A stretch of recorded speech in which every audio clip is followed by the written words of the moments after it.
On 15th Avenue South, tucked away in a quiet suburban Richfield neighborhood, sits a little green house. From the outside, it looks much like its neighbors. Ordinary, unremarkable, but in this case, deceiving. It was a hellhole. A hellhole. Of a hellhole, yeah. 20-year-old Andrew Davies grew up inside the home, a place neighbors drove by, but few outsiders were ever allowed in. No kid should have to suffer through that at all. Andrew was the oldest of 8 special needs children, all fostered and adopted by Betsy Davies and her adult daughter Erin. A blended family that, on the surface, seemed like the Brady Bunch. And none of them ever said a word. Even close family friend Jessica Ballantyne says she had no idea that behind the closed door and Christmas wreath, for the Davies children, life was not so pretty. I feel very foolish that I didn't discover it sooner. The happy family image was shattered in mid-January. Betsy Davies had died a few weeks earlier. Court and child protection records show Erin, for at least the past 6 months, was regularly drinking until numb. On the night of January 9th, records show she was intoxicated, passed out, and the kids could not wake her. Andrew, feeling lost and afraid, knowing he couldn't care for all the kids on his own, I just couldn't do anymore. called a family friend and said, "Help." And that's when I found and discovered the condition of the home. When Jessica arrived to pick up the kids, this is what she found. I was horrified. Garbage piled everywhere, floors rotting through, ceilings caving in. If you look up here, there's black mold all over, and it looks like the floor from above is about to fall through. We saw it firsthand a few days later, after a group of friends had already spent hours hauling trash in soiled mattresses outside. What bare floor there was still filthy. Stuck to the floor. Bedrooms filled chest high with bags of old clothes. The door to the main bathroom sitting in the middle of the tub that obviously wasn't being used. I feel horrible that they never said anything, that they were living this way. Living in a home that most can't stand Oh my gosh, that's disgusting. to be in for long. Oh my gosh. I'd never seen anything like that in my life. Everything closed and soiled, pull-ups and cat feces, syringes, pill bottles everywhere. It was not a safe environment for children to be living in. Jessica's discovery set in motion a string of events. Child maltreatment reports, juvenile court proceedings, child protection taking the kids, Erin Davies entering alcohol detox, and a city inspector viewing the home in February, slapping a padlock on the door. What Andrew called a hellhole, the city ruled unsafe for human occupancy. It raises the question, just how long has it been this way? Our investigation uncovered evidence that shows the kids could have and probably should have been helped much sooner. What we discovered is an apparent complete breakdown in the system by state and county workers whose very job it is to ensure the vulnerable children taken into this home by the Davies were healthy and safe. This system, in my opinion, has damaged these kids as much as the people they lived with. This woman, who asked we not show her face, says she used to be close with the Davies family. It's just so sad. And the conditions inside the house And that was years ago. had been that way for years. I had found one of the cats that had been missing for a while. She describes scraping that long, dead cat off the floor of a child's bedroom. And I had to scrape it up off of the floor, and that was the most horrific thing I've ever done. Looking over photos taken inside the home, Best way to describe it is disgusting. Andrew says the family had been living that way nearly as long as he can remember. He lived in a bedroom at the back of the basement. How did you get back to down the stairs and back to your bedroom? Climb over stuff, or I would clean like a pathway to my room. You actually had to climb over stuff just to get down to your bedroom? Yeah. And what's even more alarming, friends say Hennepin County Child Protection was warned about it years ago. You made reports to Child Protective Services? I have in the past, yes. This is one of the issues that you brought up when you got a hold of CPS? It is. It is. And that was years ago? Years ago. And it's exactly the same. This letter shows that someone else made a report to Hennepin County Child Protection in 2010, alleging a child was maltreated.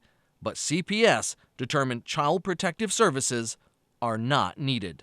Child protection investigations are secret, so we don't know if they actually inspected the house, but nothing seemed to change. And after the second call, and it was still unsubstantiated, I just stopped making calls. I didn't feel like it was going to get anywhere anyway. And we discovered Hennepin County Child Protection is not the only government agency to drop the ball. Because the kids have special needs, they qualified for Minnesota's Personal Care Assistance Program, run by the Department of Human Services. That paid tens of thousands of dollars to the family. State law requires a qualified professional visit the home twice a year.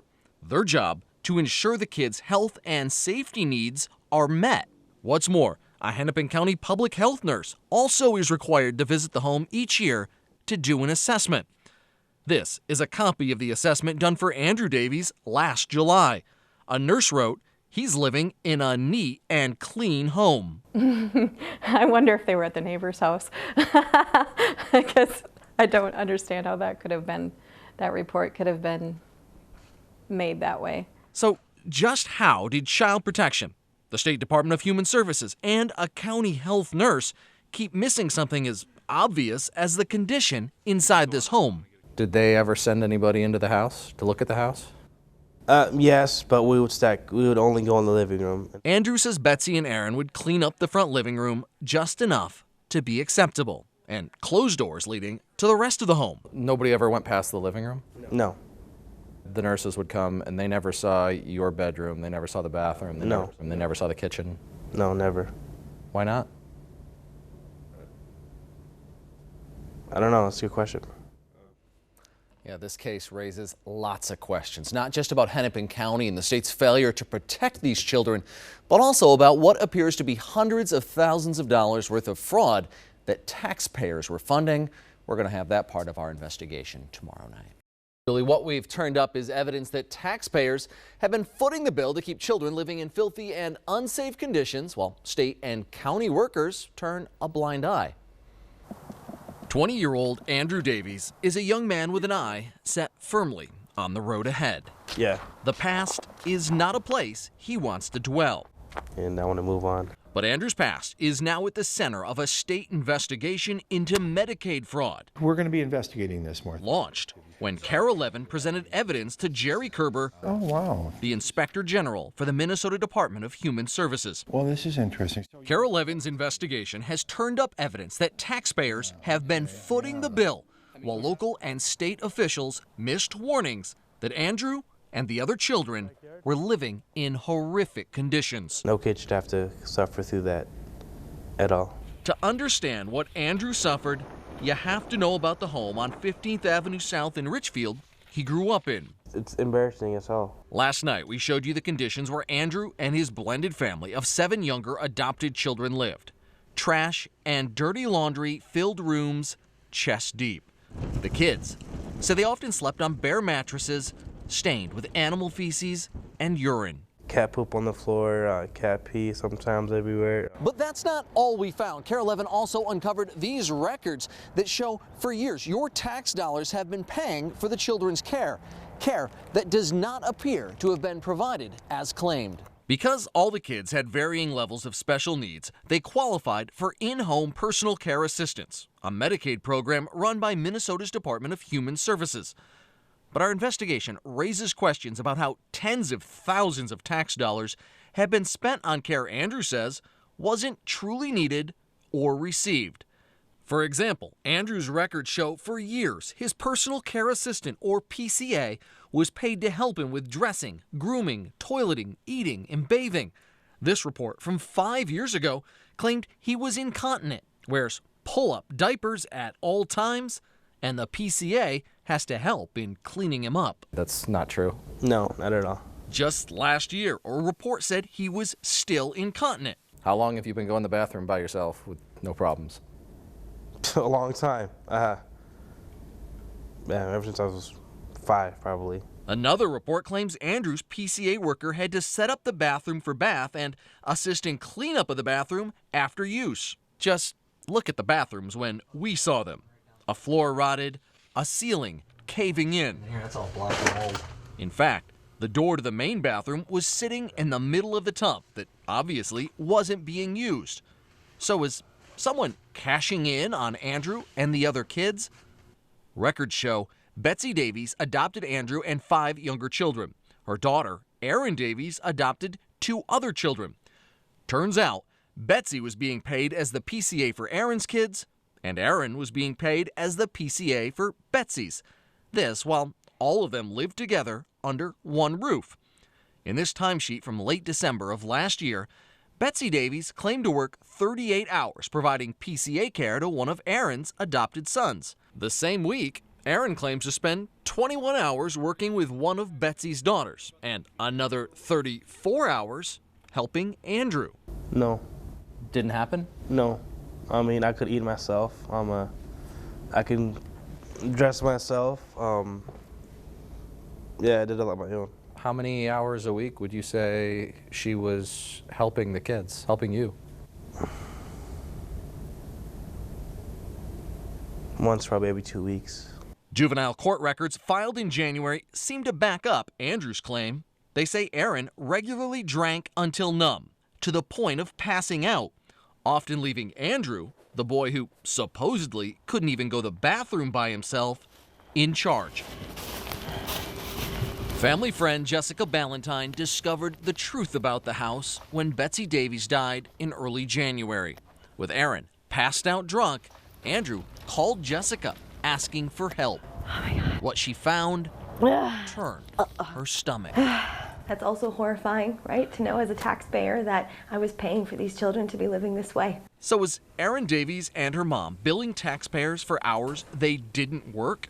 Wanting answers, we tried calling and emailing Erin Davies without any luck. Excuse me, Miss Davies. From Care 11, we want to ask you some questions about the PCA hours you claim you were working.